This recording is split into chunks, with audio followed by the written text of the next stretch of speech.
I still remember that dusty, burning afternoon like it's branded into my skin. I was stranded in this tiny Texas town called Red Creek after my Greyhound broke down on the way to see my sister in San Antonio. It wasn't just a simple engine hiccup. Apparently, some semi had jackknifed miles ahead, blocking every exit, so we were all dumped at this sad looking gas station diner that looked like it hadn't been cleaned since the 80s. My phone battery was dying, and the heat shimmered off the pavement like it was trying to swallow me whole. That's where I met Ethan. He was sitting alone at the corner booth with a half empty sweet tea and a laptop that looked way too expensive for a place like that. I noticed him because he had this magnetic, restless energy, dark hair falling into his eyes, a half smirk like he knew something nobody else did. He looked up and caught me staring, and before I knew it, he was waving me over. "You look like you're 2 seconds from melting," he laughed, his voice low and warm.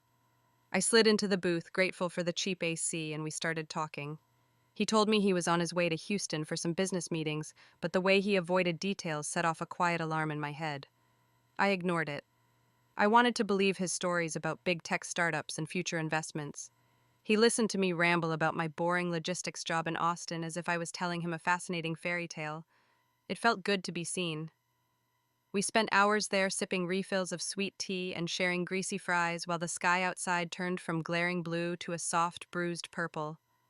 I learned he hated corporate suits, said he wanted to build something real, something that mattered. There was a vulnerability in the way he talked about being misunderstood that hooked me like a fish on a cheap lure. At some point, he offered to walk me to a nearby gas station store to grab a charger for my phone. I should have sensed something then, how easily he slipped his arm around my shoulders, how naturally he took my bag from me like it was always his to hold. We parted that night exchanging numbers, and I went back to the station feeling like maybe, just maybe, I'd stumbled into something real. The next morning, he texted me, "Coffee when you get back to Austin." My heart practically burst. I didn't know it then, but that text was the start of a slow, creeping disaster. It was the first drop of poison hidden in honey. And right now, thinking back, I can still hear his voice echoing in my head, warm and inviting. "You deserve more than ordinary." If only I had known what more really meant. When I got back to Austin, Ethan felt like the best part of coming home. We met at a coffee shop on South Congress that smelled like vanilla and burnt dreams. He looked different in daylight, calmer, more deliberate. He said all the right things, paid for my latte with a crisp 20 like it meant nothing, and told me he'd just wrapped up some angel investor pitch. I didn't ask for proof. I didn't want to ruin the magic. Weeks turned into months. I found myself making excuses for him constantly. He always seemed to have another pitch meeting, another big client call, another almost deal that never quite landed. Meanwhile, my rent was climbing higher than my optimism. My place in East Austin was already expensive, but it had an airy balcony and big windows that I loved. Ethan's lease was up, and he suggested moving in together so easily it felt like a natural step. "We're practically together every day anyway," he said, kissing my forehead. I agreed before I could even do the math. The first month was sweet. He cooked dinner well-ordered delivery, but plated it like he'd slaved over it, and he'd rub my shoulders after my 12-hour shifts. He paid his share of rent on time. I thought maybe he was finally catching a break, but the next month he was late.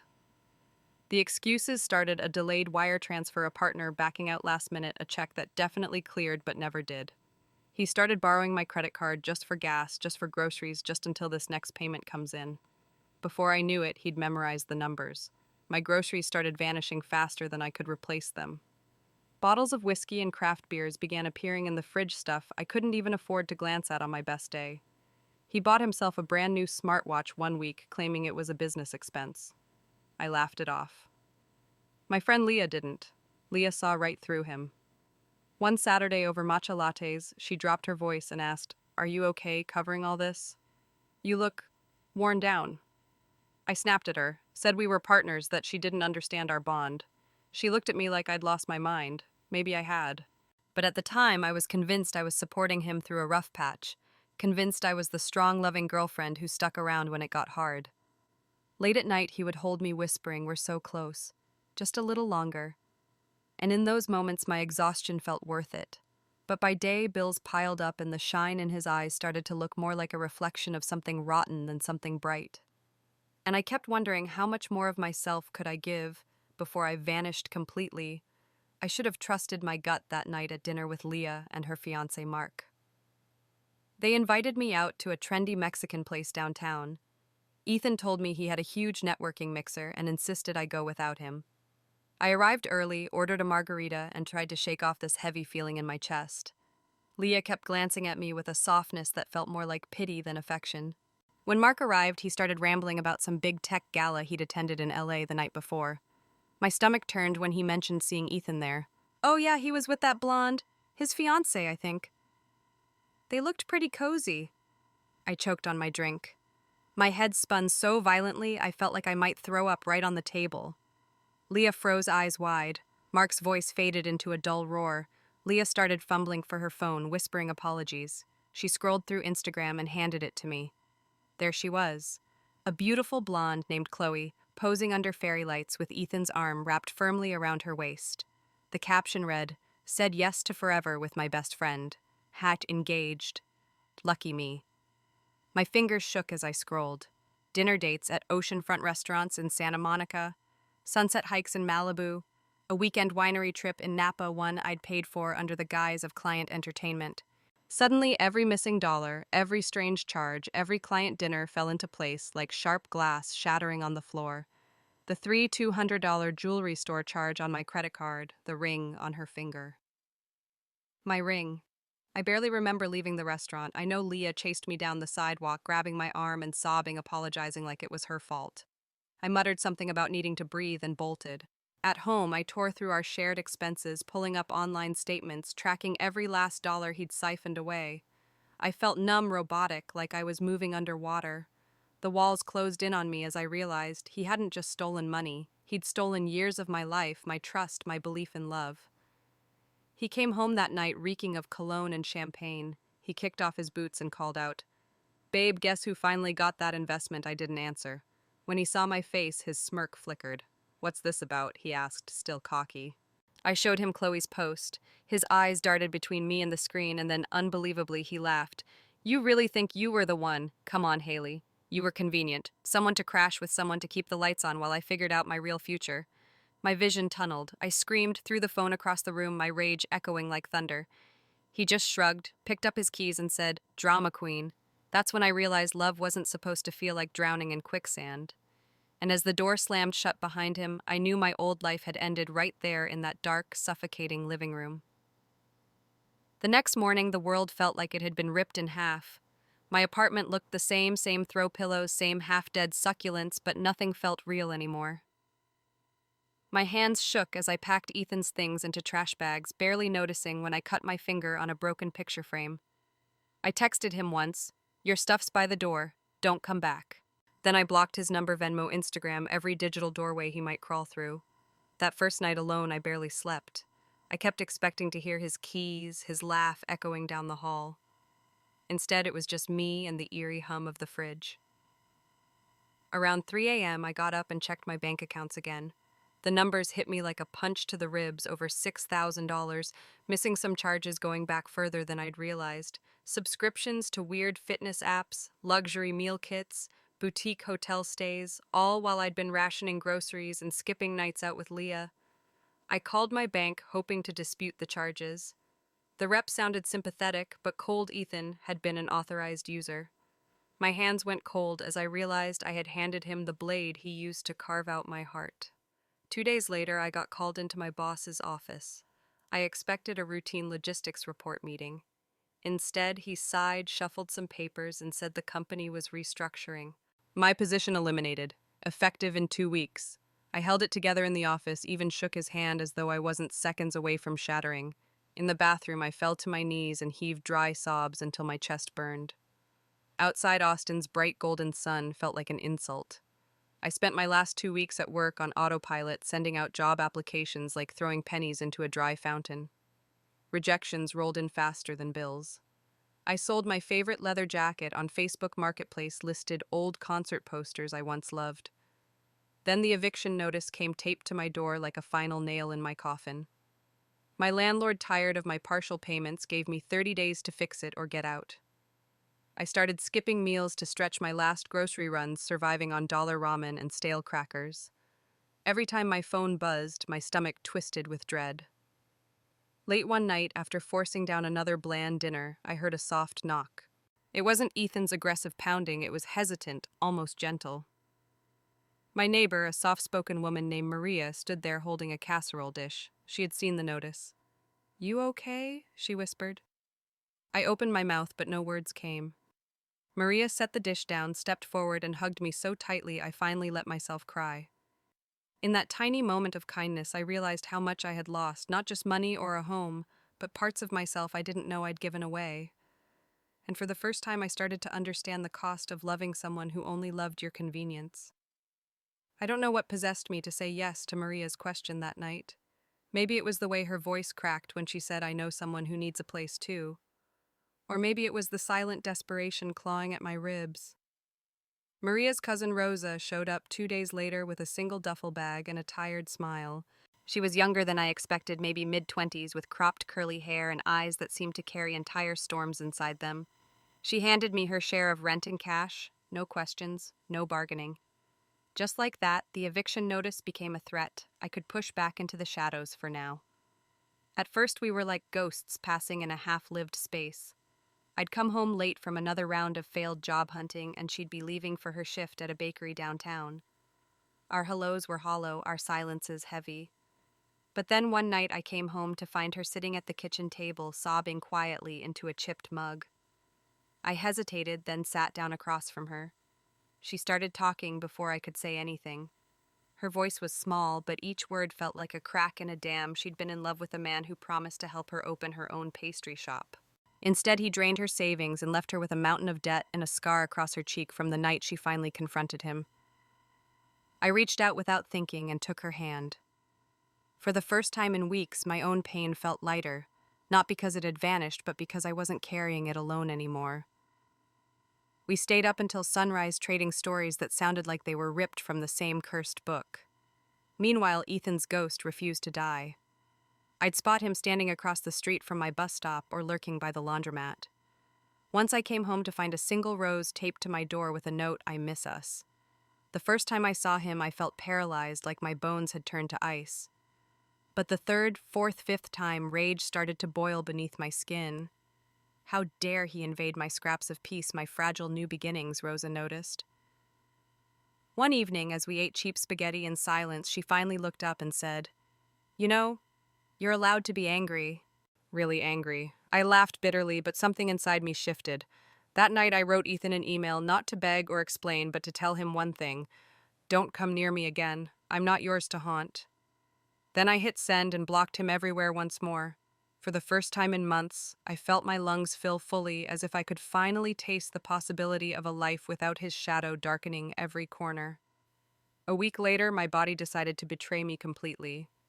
I woke up with my throat on fire, my head pounding like a hammer on a steel drum. I tried to stand, but my knees buckled and I collapsed back onto my mattress, gasping. I called in sick to my part-time gig at a shipping warehouse, if you could even call it a job. My supervisor sighed so heavily over the phone it felt like a slap. "No sick days for temps," he snapped. "If you can't come in, we'll find someone else." I hung up my phone, slipping from my hand as I curled up under my thin blanket, shivering. Rosa found me hours later, still in the same spot. She pressed her palm to my forehead and swore under her breath. She disappeared into the kitchen, came back with a cracked ceramic bowl of broth, and forced me to sip it spoon by spoon. When I drifted off, she rifled through my bag, found my employer's number, and marched straight down to the warehouse that same afternoon. I learned later that she demanded to see a manager and refused to leave until they acknowledged I was entitled to at least a few sick days under state labor laws. I woke up the next day to find her sitting at the edge of my bed, her hair damp from the rain, eyes red. She handed me a slip of paper. 5 paid days, she said, voice steady, but her fingers trembling slightly. Tears blurred my vision. No one had ever fought for me like that, not my parents, not Ethan, no one. I tried to thank her, but all I managed was a choked sob. Rosa just squeezed my hand. "We keep each other alive," she whispered, her breath warm against my knuckles. Those next few days were a haze of fever dreams and half-remembered moments.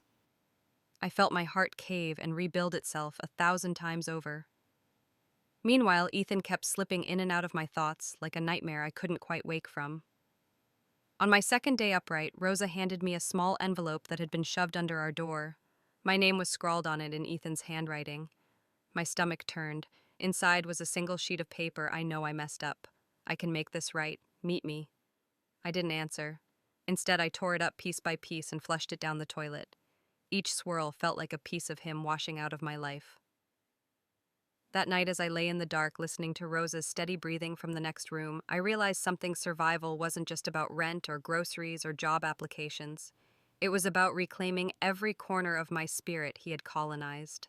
When sleep finally came, it wasn't peaceful, but it was mine.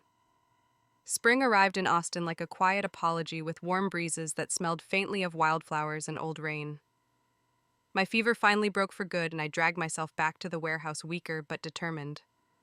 I moved slower, but each shift felt like reclaiming a small piece of myself. Then one evening after a long day, I stepped off the bus and saw him again. Ethan.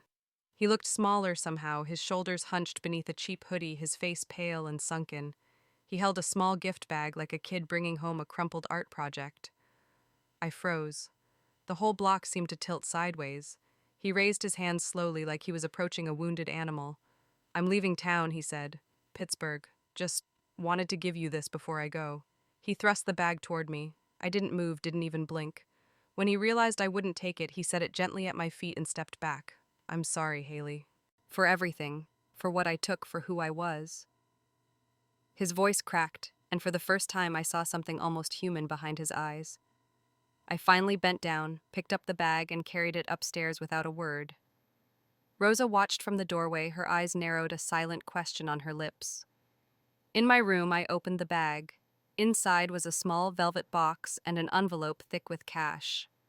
My hands shook as I opened the envelope, one $500 in 20s and 50s. The box held the ring, the same engagement ring I'd seen on Chloe's Instagram, the same one he'd bought with my money. A sticky note inside read, "It was yours all along. Do with it what you want." I sat on the edge of my bed staring at it until the sun dipped below the rooftops. Then I stood up, feeling something shift deep inside me like the soft pop of a joint sliding back into place. The next day, I took the ring to a pawn shop downtown. The man behind the counter appraised it with a bored expression and offered me just under $1,000. I didn't argue. I took the cash, walked out into the sunlight, and felt something in my chest unclench.